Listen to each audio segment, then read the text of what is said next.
Hello hello hello, कैसे हैं आप लोग। उम्मीद करता हूँ सबको अच्छे होंगे, स्वस्थ होंगे। मैं अभिषेक आनंद, आपका फिजिक्स टीचर। आज हम लोग न्यूटन्स लॉ का 5th लेक्चर कर रहे हैं और फ्री बॉडी डायग्राम वाले कॉन्सेप्ट को आगे बढ़ाने वाले हैं। ठीक है, साथ में एक और नया फोर्स जिससे हमको मैकेनिक्स में इनकाउंटर करना है, उसके बारे में भी हमको जानकारी मिलेगी, जिसको हम टेंशन का फोर्स बोलते हैं।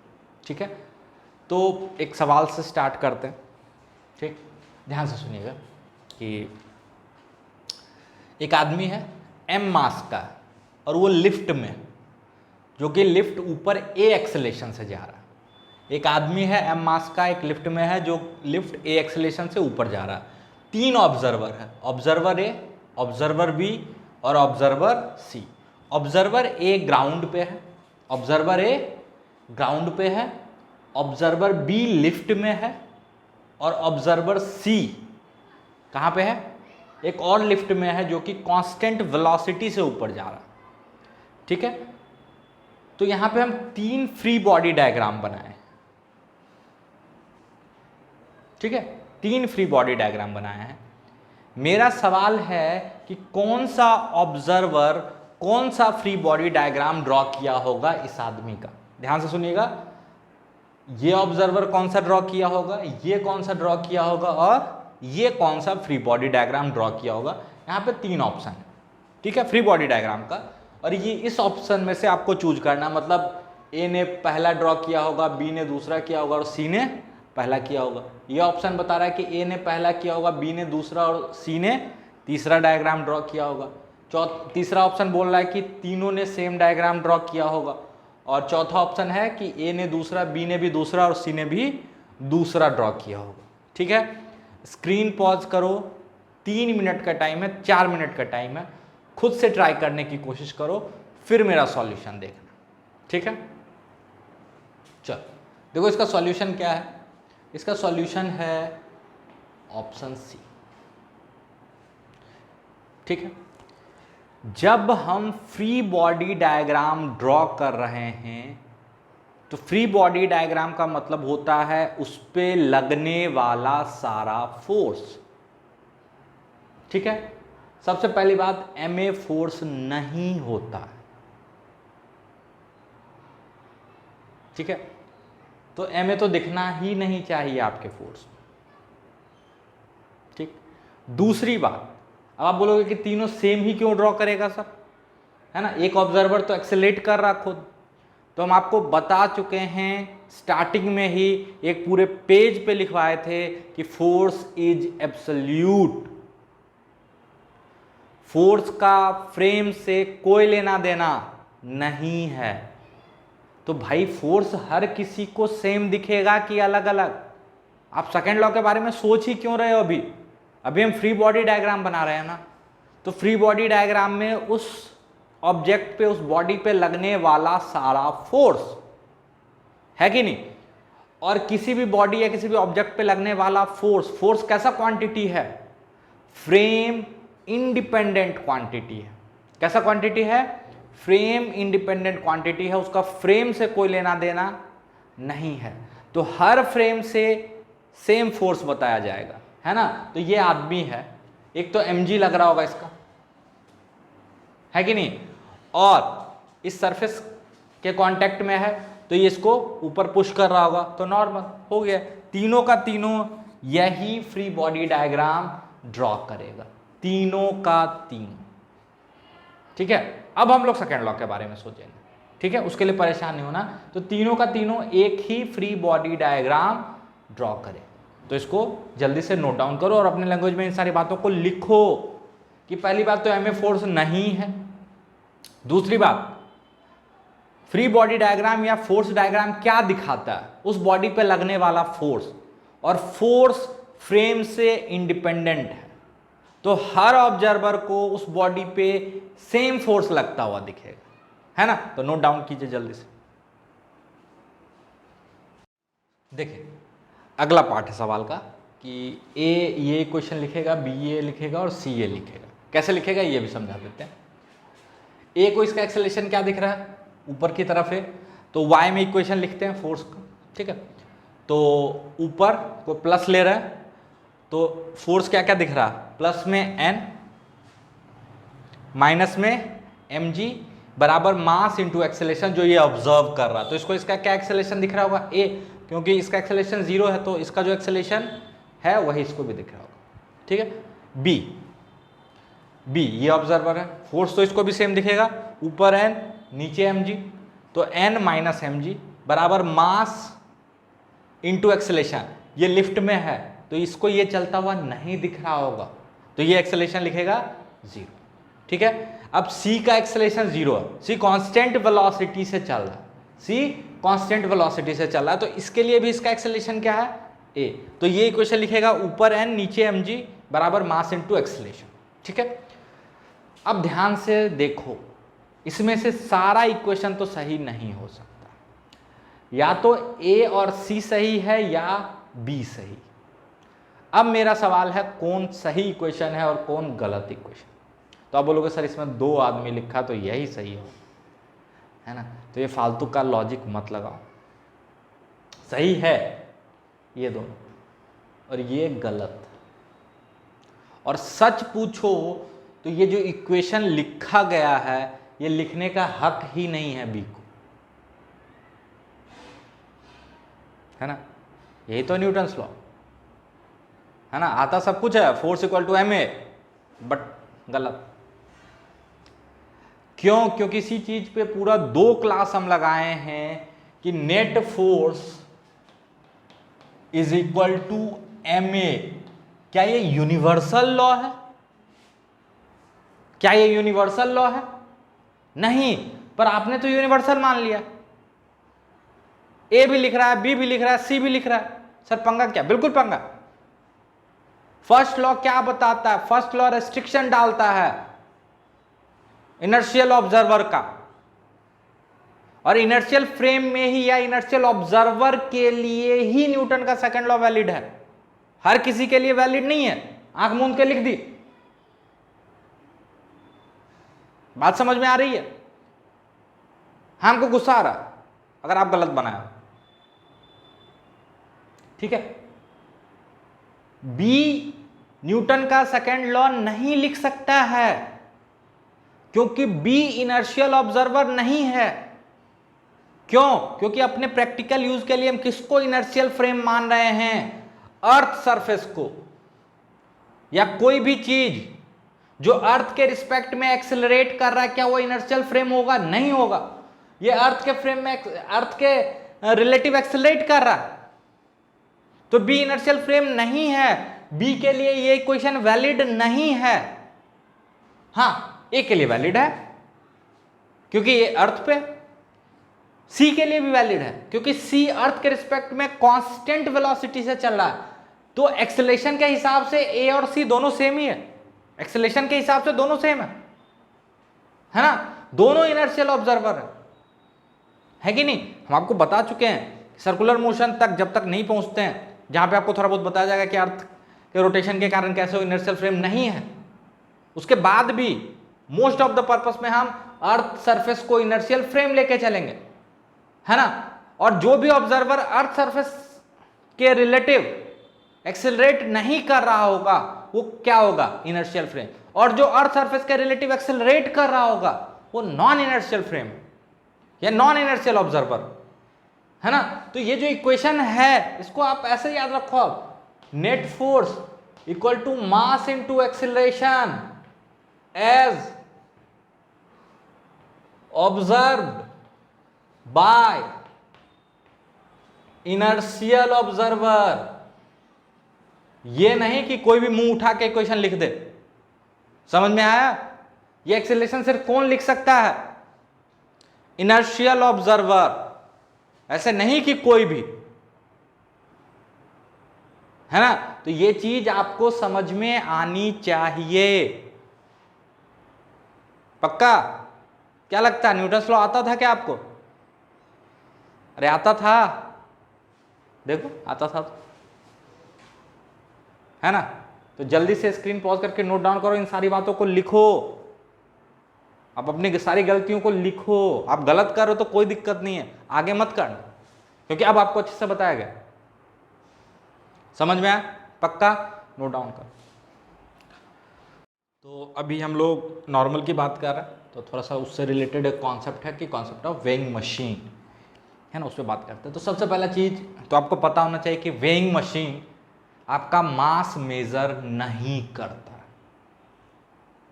ठीक है सर, दिखाता तो है, ठीक है, एक्चुअली वहां पे कुछ मैनिपुलेशंस होते हैं, उस पर बात करें। ठीक है, उसको समझने की कोशिश करते हैं। तो वेइंग मशीन क्या मेजर करता है? तो हम बोल सकते हैं कि वेइंग मशीन, हम बोल नहीं सकते हैं, एक्चुअली में वेइंग मशीन नॉर्मल मेजर करता है। सर दिखाता तो नॉर्मल, तो आप बोल रहे हो फोर्स है, फोर्स का यूनिट क्या होता है? न्यूटन। पर दिखाता तो 60 kg, 62 kg, 65 kg ही। बिल्कुल, क्योंकि उसका जो रीडिंग होता है उसको ऐसे कैलिब्रेट किया जाता है ना। कैसे कैलिब्रेट किया जाता है इसको समझने की कोशिश करते हैं। मान लो अर्थ सरफेस पे एक वेइंग मशीन रखा हुआ, ठीक है, फ्लैट सरफेस पे बिल्कुल अच्छे से। इस पे एक आदमी है जो m मास का खड़ा। कैसे ये आपको m दिखा देता है वो भी समझाने की कोशिश करते हैं, है ना। और हर केस में ये एक्चुअल रीडिंग नहीं लेगा, मतलब जो आपका मास है, एक्चुअल मास है, वो नहीं बताएगा, है ना, क्योंकि ये मास मेजर करता ही नहीं। अगर ये मास मेजर करता तो हर सिचुएशन में आपका एक्चुअल मास बताता, लेकिन देखो सिचुएशन चेंज करने पे एक्चुअल मास नहीं बताएगा, है ना। इसका रीडिंग आपके एक्चुअल मास से डिफर होगा। देखो कैसे समझने की कोशिश करते हैं। ये वेइंग मशीन, ठीक, ये m मास का आदमी ग्राउंड पे खड़ा है, वेइंग मशीन पे खड़ा चुपचाप। ठीक है, होता क्या है यहाँ पे एक्चुअली में कि आप ध्यान से देखो, इस m वाले आदमी का फ्री बॉडी डायग्राम है, ऊपर n और नीचे mg। अरे होगा नॉर्मल mg, फ्लैट सरफेस है। अच्छा सर, हाँ सही बात है। रेस्ट पे है तो इक्वेशन क्या लिखोगे? ऊपर n नीचे mg बराबर 0। ग्राउंड से ही देख रहा है, इनर्शियल फ्रेम से देख रहा है, तो n बराबर mg। अब ध्यान से सुनना मेरी बात। थर्ड लॉ से जानते हैं कि अगर वेइंग मशीन इस पे नॉर्मल लगाया n, तो वेइंग मशीन पे भी इतना ही नॉर्मल लग रहा होगा नीचे। अरे लग रहा होगा, ठीक है। तो वेइंग मशीन इसी नॉर्मल को सेंस करता है, ठीक है। अब बोलोगे सर रीडिंग तो केजी में दे रहा, बिल्कुल। वेइंग मशीन को ऐसे कैलिब्रेट किया होता है कि वो जितना नॉर्मल मेजर करता, देखो this is what weighing machine sense. Weighing machine क्या सेंस कर रहा है? एन। लेकिन आपको नॉर्मल थोड़ी बताएगा, हर आदमी थोड़ी समझेगा कि फोर्स बता रहा है तो इसको हम जी से डिवाइड कर लें तो क्या निकल जाएगा, है ना। मान लो अगर इस केस में बात करें तो वो क्या बता रहा है? एन बराबर एम जी, जी से डिवाइड कर लेंगे तो क्या निकल जाएगा? एम। इस पर्टिकुलर केस की बात कर, हर आदमी तो ये नहीं समझेगा, है ना। जिसको फिजिक्स आती है वही समझेगा ना। तो इसी चीज से बचने के लिए क्या करता है, वेइंग मशीन की जो रीडिंग आती है वो खुद उसको जी से डिवाइड कर लेता है। वो जो रीड करता है उसको खुद जी से डिवाइड कर लेता है। तो जो रीडिंग सोन बाय वेइंग मशीन होता है, जो रीडिंग वो दिखा रहा है आपको, है ना, वो रीडिंग होता है n divided by g, n divided by g। इस केस में देखो क्या है, इस केस में n क्या है? mg divided by g। तो इसका जो रीडिंग है अभी आपके एक्चुअल मास के बराबर आ जा रहा है इस पर्टिकुलर केस, ठीक है, पक्का। अब ध्यान से सुनो, ठीक है। लगे हाथ, एक सवाल देते हैं, फिर आपको समझ में आएगा कि हम समझाना क्या चाहते हैं, ठीक है। मान लो एक लिफ्ट है,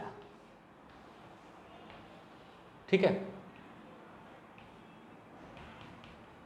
इस लिफ्ट में एक आदमी है जो कि 60 kg का, कितने केजी का?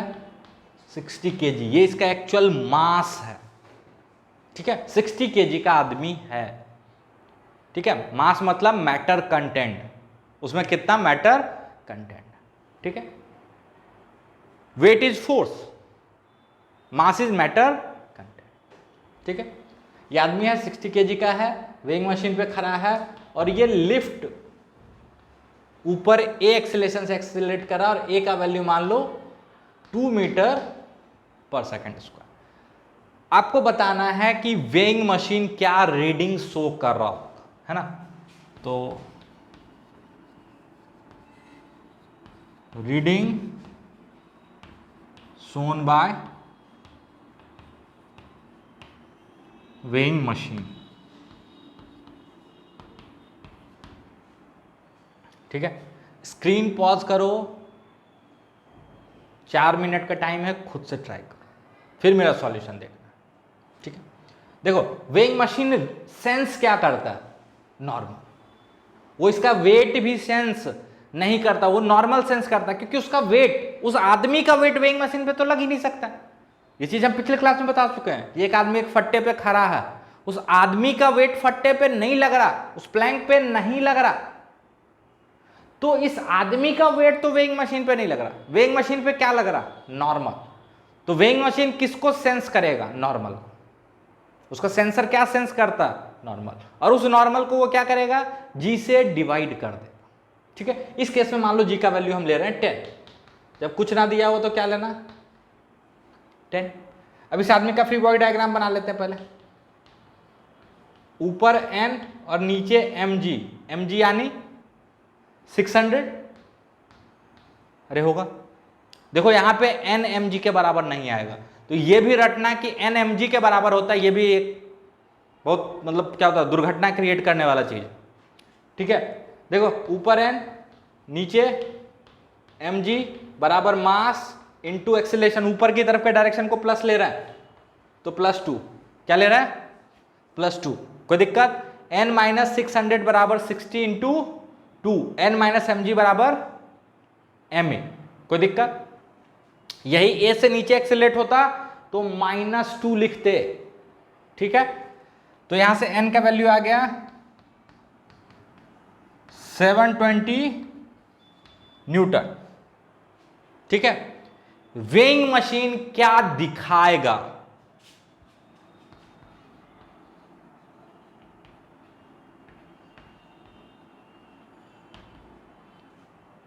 क्या दिखाएगा, नॉर्मल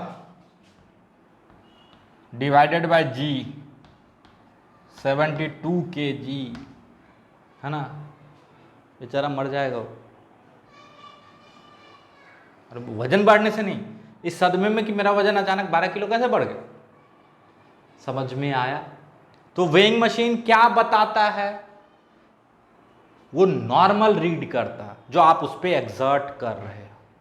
यही लिफ्ट अगर 2 से नीचे जा रहा है ना, देखो उसका वेट कम शो करेगा, 48 kg शो करेगा अगर 2 के एक्सेलेरेशन से नीचे जाएगा, है ना। तो अगर आपको लगता है कि आप भारी हो तो लिफ्ट में जाओ, लिफ्ट को नीचे एक्सेलेरेट करा लो, आपका वेट कम बताएगा, ठीक है। खुश हो लेना थोड़ी देर के लिए, तो जल्दी से नोट डाउन करो, ठीक है, पक्का। तो जल्दी से इसको नोट डाउन करो।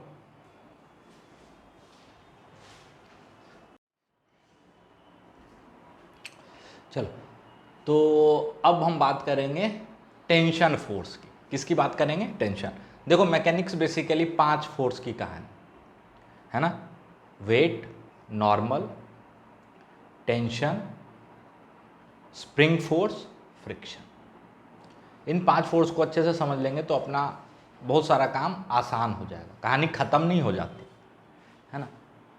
तो अब हम तीसरे फोर्स पे जा रहे हैं। 2 फोर्स के बारे में हम लोग अच्छे से पढ़ चुके हैं, क्या क्या था वो, mg और नॉर्मल। तो अब हम लोग बात करते हैं टेंशन की। किसकी बात करते हैं,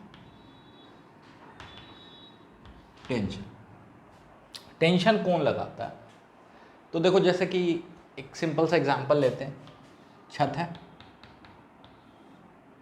और एक पतली सी रस्सी है और एक ब्लॉक लटक रहा है इसमें, ठीक है, एम मास का, ठीक। अगर इस ध्यान से सोचो तो इस पे एक इसका वेट तो काम कर रहा होगा नीचे, है ना, इसका वेट काम कर रहा होगा mg।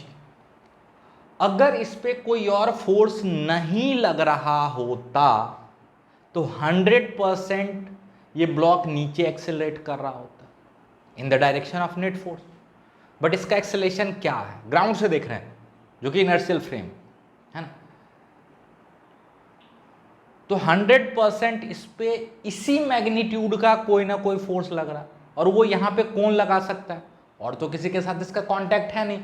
मतलब 100% वो फोर्स यहां पे ये स्ट्रिंग लगा रहा है। कौन लगा रहा है, ये स्ट्रिंग इस ब्लॉक पे लगा रहा है, ठीक है। और ऑब्वियसली किधर लगा रहा होगा, ऊपर की तरफ।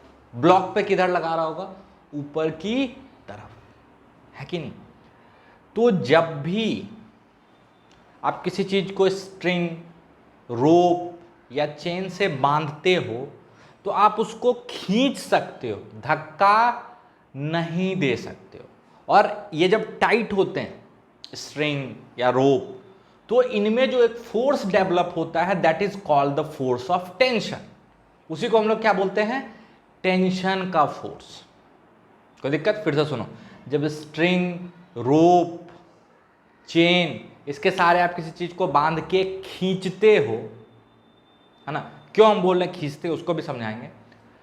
तो जब ये टाइट होता है तो इसमें जो फोर्स डेवलप होता है that is called the force of tension, है ना। तो एक चीज और लिख लो कि tension is always pulling in nature. Tension is always pulling in nature. ये हमेशा नेचर में कैसा होता है, पुलिंग होता है, मतलब खींचने वाला फोर्स होता है। जैसे नॉर्मल हमेशा कैसा फोर्स था, धक्का देने वाला। Normal is always pushing in nature, just like tension is always pulling in nature, है ना। अब टग ऑफ बार, आप लोग देखो टग ऑफ बार, दो आदमी रस्सी से, वो उधर खींच रहा, आप इधर खींच रहे हो, तो एक वैसा सिचुएशन की बात करते हैं, है ना। एक आदमी है, ये रस्सी पकड़े हुए और ऐसे खींचने की कोशिश कर रहा है। एक दूसरा आदमी है,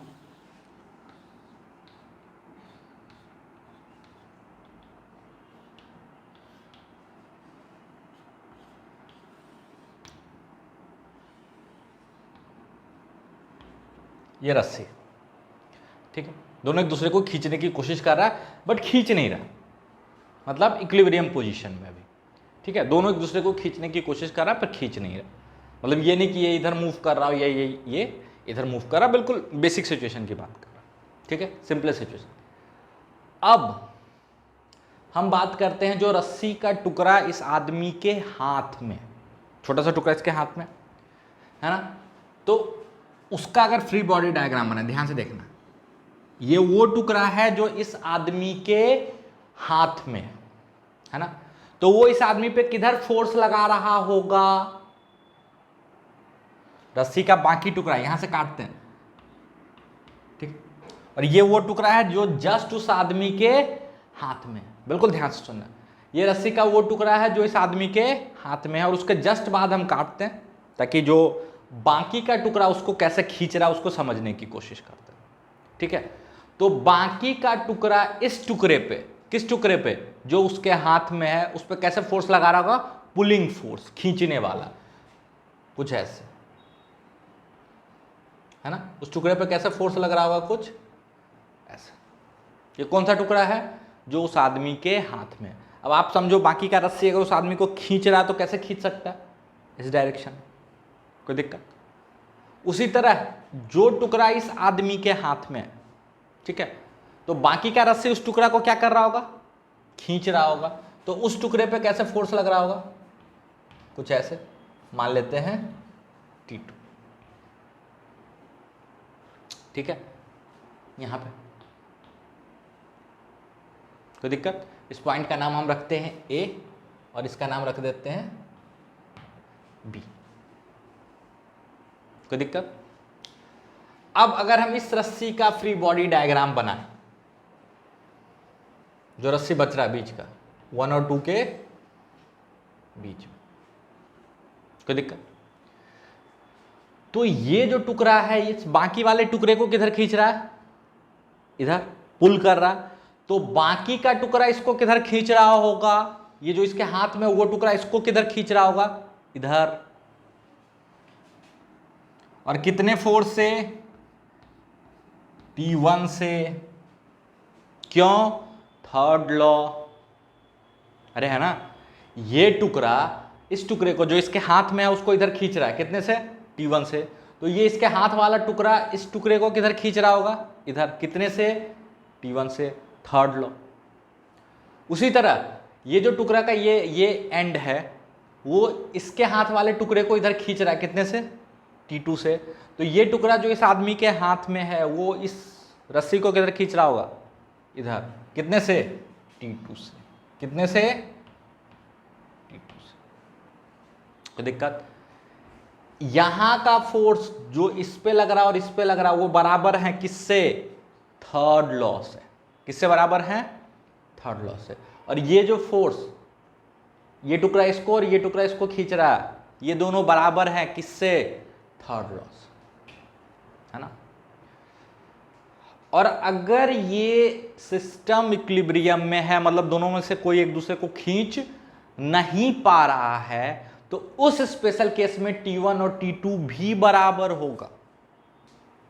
उस स्पेशल केस में T1 और T2 भी बराबर होगा। कैसे? तो कोई एक दूसरे को खींच नहीं पा रहा, मतलब रस्सी का जो ये है उसका एक्सेलरेशन क्या है? 0। तो हम इस पे न्यूटन्स लॉ लिखते हैं हॉरिजॉन्टल डायरेक्शन में, एक डायरेक्शन को प्लस ले लो तो T2 माइनस T1, इस डायरेक्शन को माइनस लोगे आप, बराबर मास, इस रस्सी का कुछ भी मास है मान लो, इनटू एक्सेलरेशन। कोई दिक्कत? तो T1 बराबर T2। ध्यान से सुनो, हमेशा T1 और T2 बराबर होगा इस रस्सी पे, ऐसा जरूरी नहीं है ना? ऐसा इसलिए हो पा रहा है कि सिस्टम इक्विलिब्रियम में है। तो ये T1 और ये T2 बराबर है किससे? थर्ड लॉ से? नहीं, ये सेकंड लॉ से बराबर है।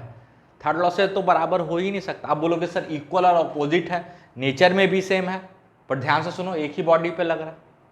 थर्ड लॉ पेयर कभी भी एक ही बॉडी पे नहीं लग सकता, है ना? तो ये T1 और ये T2 बराबर है मैग्नीट्यूड में। कैसे? कैसे? सेकंड लॉ से, ना कि थर्ड लॉ से। और ये चीज तो बिल्कुल मत रटना कि रस्सी में थ्रू आउट टेंशन सेम होता है। अगर आप पहले से पढ़ चुके हो कहीं पे टेंशन, तो ये चीज आपके दिमाग में हो सकता है बैठा हुआ हो कि रस्सी में थ्रू आउट टेंशन सेम होता है। बिल्कुल नहीं, ये रटने वाली चीज नहीं है, क्योंकि अभी हम तुरंत दिखाएंगे कि रस्सी में टेंशन सेम नहीं है। समझ में आया? पक्का? तो ये सब नोट करो अच्छे से। तो टेंशन कैसा फोर्स है? पुलिंग फोर्स है ना? हमेशा पुलिंग फोर्स है। कोई दिक्कत? पक्का? कैसा फोर्स है? पुलिंग फोर्स, यानी खींचने वाला फोर्स, है ना? तो रस्सी का अगर आप किसी बीच मिड सेक्शन में जाते हो, किसी भी सेक्शन पे जाते हो, तो एक टुकड़ा दूसरे टुकड़े को क्या कर सकता है? खींच सकता है। या रस्सी जिस बॉडी से अटैच्ड है उसको खींच सकती है, ना कि धक्का दे सकता है। और नॉर्मल क्या कर सकता है? धक्का दे सकता है, ना कि खींच सकता है। ठीक है? आप ऐसे सोचो ना, किसी चीज में रस्सी बांध के आप उसको खींच सकते हो कि धक्का दे सकते हो, है ना?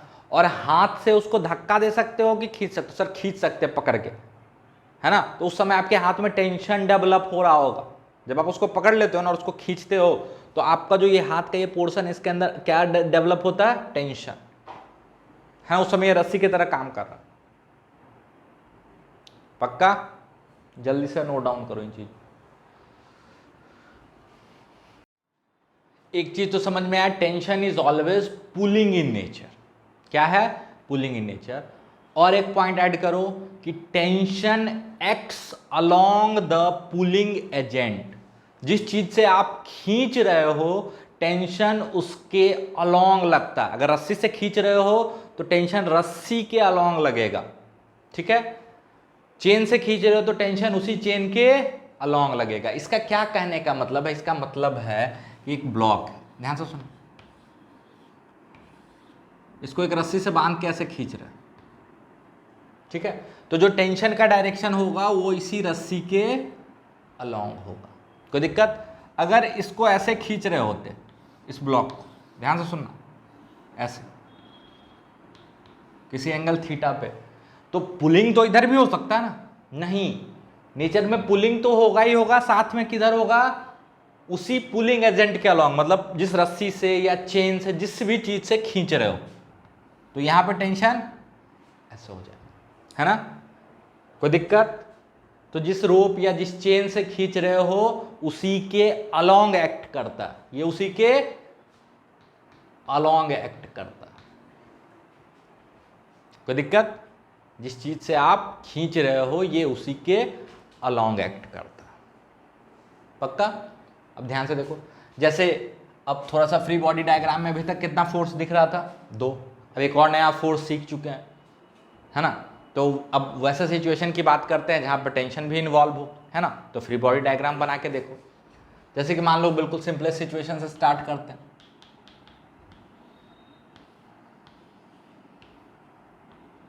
एक ब्लॉक है मास का, इसका फ्री बॉडी डायग्राम ट्राई करो, पहले खुद से ट्राई करना, फिर मेरा सॉल्यूशन देखना, ठीक है?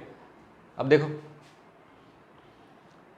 ये ब्लॉक है तो इसका वेट तो नीचे एक्ट कर ही रहा होगा, और ये बिल्कुल नहीं सोचने का, जब फ्री बॉडी डायग्राम बना रहे हैं तो ये नहीं सोचने का कि वो इक्विलिब्रियम में है कि नहीं है, बस हमको फोर्स से मतलब है ना, बस फोर्स से मतलब है, ये सोचना ही नहीं है कि वो एक्सेलरेट कर रहा है कि नहीं कर रहा, ठीक? तो एक तो वर्टिकली डाउनवर्ड इसका वेट लग रहा होगा। अब ध्यान से सुनो, अब इसका कोई कांटेक्ट किसी और सरफेस से नहीं है तो नॉर्मल तो एक्ट नहीं कर रहा होगा, सिर्फ रस्सी से एक कांटेक्ट यहाँ पे है ना, तो इस पॉइंट पे टेंशन लग रहा होगा। ध्यान से सुनना, इस पॉइंट पे क्या लग रहा होगा?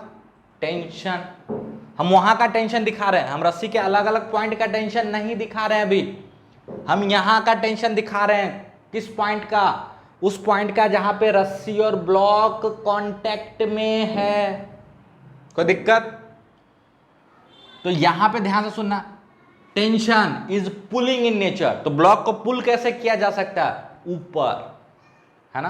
अब बोलोगे सर नीचे से भी तो पुल कर सकते हैं, बट रस्सी कैसे पुल कर सकता है? रस्सी से ऊपर से अटैच है तो वो एक ही डायरेक्शन में पुल कर सकता है, ऊपर। तो ठीक है, ऊपर। अब ऊपर भी तो बहुत सारा डायरेक्शन है ना, किधर? Along the string. ये मत सोचना कि ये टेंशन जो हम ऐसे बना रहे हैं तो यहां यहां यहां यहां का टेंशन है, नहीं, ये इस पॉइंट का टेंशन है, ये तो एरो दिखा रहा है उस वेक्टर को, ठीक है? खत्म, फ्री बॉडी डायग्राम कंप्लीट। कोई दिक्कत? अब जैसे बताएं कि एक बॉल को रस्सी से बांध दिए थे हम, याद है ना?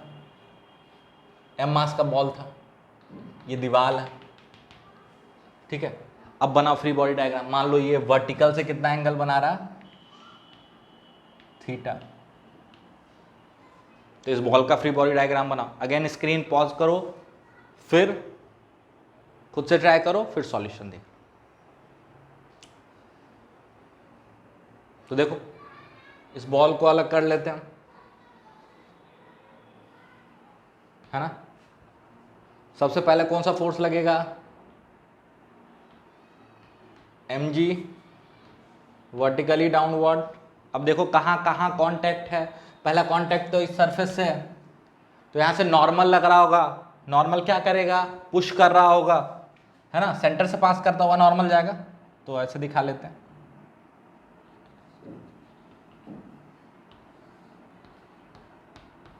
ये नॉर्मल होगा, जो दीवार लगा रहा होगा बॉल पे। अब एक और, इस कांटेक्ट के कारण क्या होगा? रस्सी के साथ कांटेक्ट है तो क्या लग रहा होगा? टेंशन, है ना? कैसे?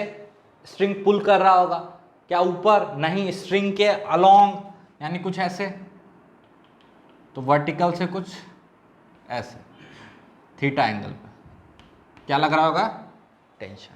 ये इसका फ्री बॉडी डायग्राम हो जाएगा, है ना? तो नोट करो। अब एक सवाल ये ट्राई करो खुद से, एक 10 kg का ब्लॉक है, ठीक है, एक यूनिफॉर्म रोप है, यूनिफॉर्म मतलब उस रोप में पर यूनिट लेंथ मास क्या है, सेम, कहीं से भी एक टुकड़ा काटेंगे और उतना ही लंबा टुकड़ा कहीं और से काटेंगे तो दोनों का मास क्या होगा, सेम। तो एक यूनिफॉर्म रोप है जो कि 2 मीटर का है, कितना मीटर का है, 2 मीटर का, और इसका मास है 2 kg।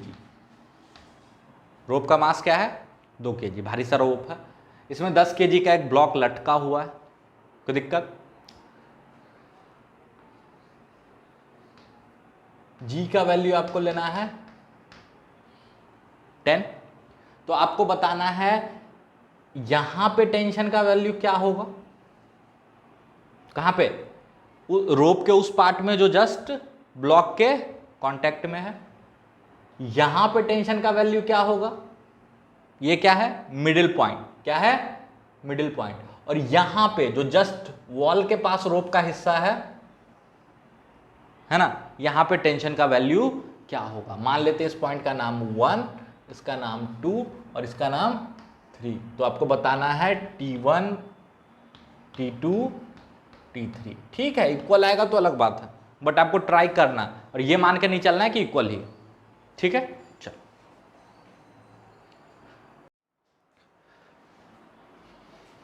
देखो, टेंशन रस्सी का इंटरनल फोर्स होता है, क्या होता है, रस्सी का इंटरनल फोर्स, ठीक है।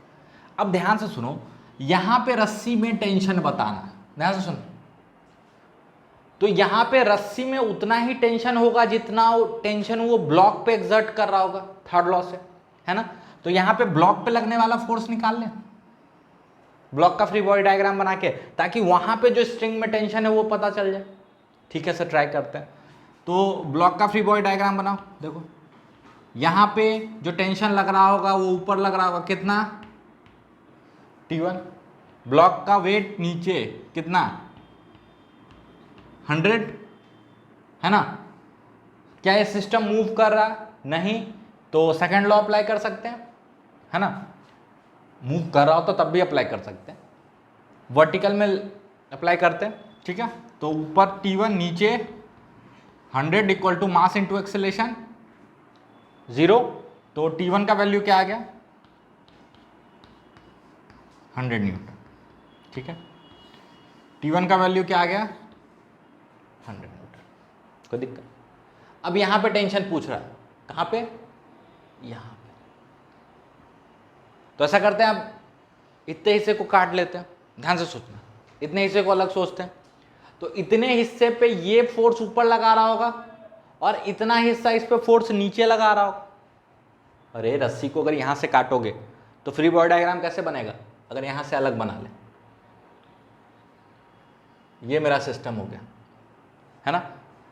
तो यहां वाला रस्सी इस रस्सी को नीचे पुल कर रहा होगा और इस रस्सी को यहां ऊपर, जस्ट ऊपर वाला रस्सी ऊपर पुल कर रहा होगा, है ना।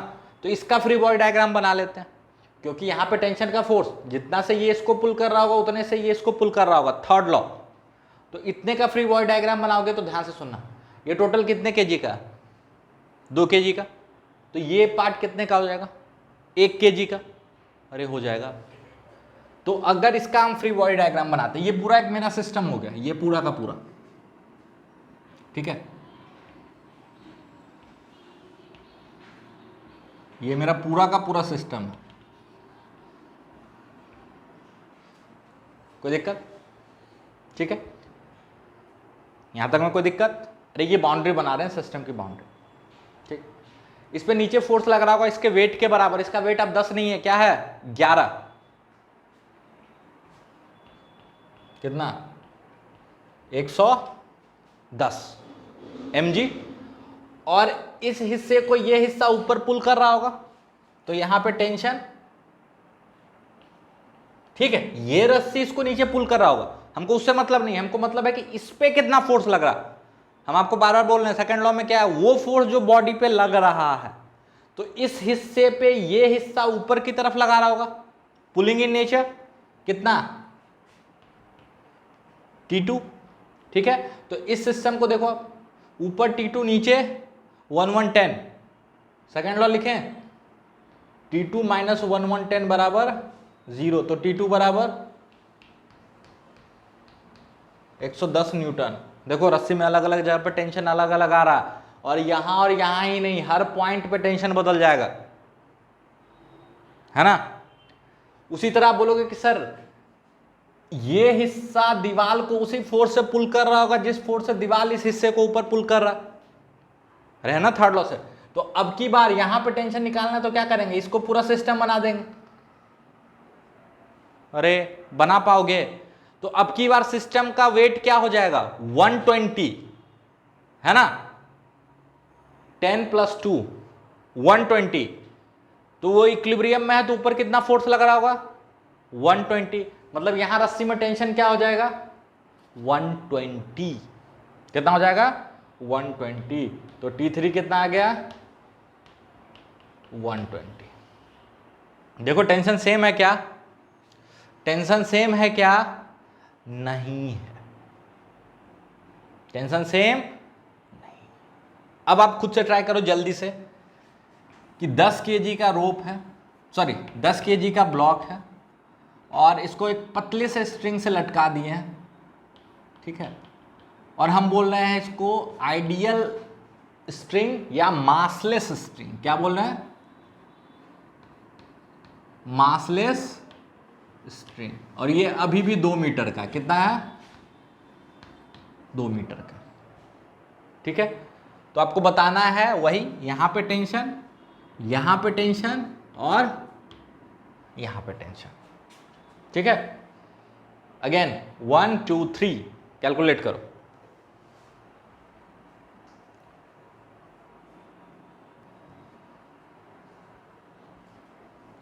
पहला चीज, ये मासलेस स्ट्रिंग क्या होता है, स्ट्रिंग में मास ही नहीं है।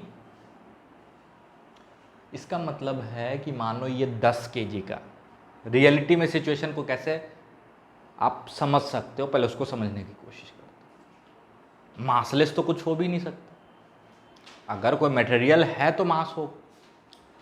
तो मासलेस ये टर्म क्यों यूज करता सर, अगर बिल्कुल आइडियल सिचुएशन है तो पढ़ते क्यों। ध्यान से, मासलेस का फिजिकल सिग्निफिकेंस क्या है, पहले उसको समझने की कोशिश करता है। मान लो ये 10 kg का ब्लॉक, कितने kg का, 10 kg का, एक पतला कॉपर वायर से लटका दिए इसको, ठीक, कॉपर वायर काफी मजबूत होता है ना, तो एक पतले से कॉपर वायर से लटका दिए हैं जिसका मास है 10 ग्राम, है ना। 2 मीटर का कॉपर वायर लोगो 10 ग्राम से ज्यादा नहीं हो, है कि नहीं, 10 ग्राम का कॉपर वायर है। अब बताओ 10 kg के रिस्पेक्ट में 10 ग्राम क्या है, नेग्लिजिबल। इसके फिजिकल सिग्निफिकेंस को समझने की कोशिश करो। अरे अगर 10 kg का ब्लॉक है, ठीक है, आपके हाथ में हम 10 kg रख देते हैं, ठीक है, और फिर थोड़ी देर बाद 10 kg 10 ग्राम रख देते हैं, कितना फर्क पड़ जाएगा, समझ में आ रहा है। इसीलिए इस केस में से स्ट्रिंग को हम क्या बोल दे रहे हैं, मासलेस, ठीक है।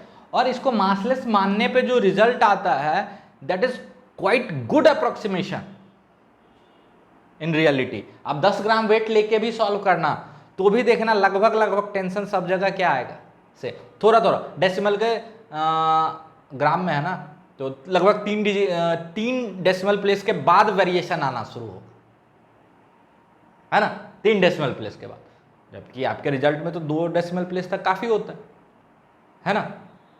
तो वो वेरिएशन आपके लिए मायने ही नहीं रखता।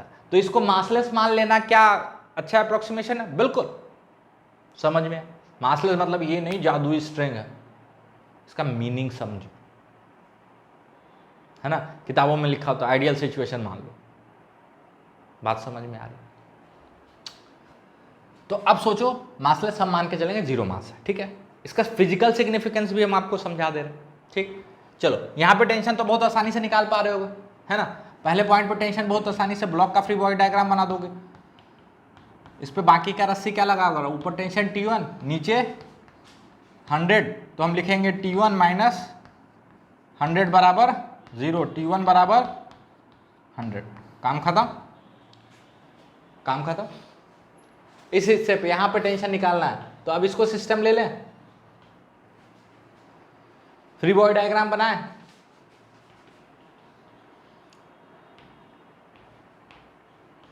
आधा रस्सी को ले रहे हैं सिस्टम का पार्ट, ठीक है।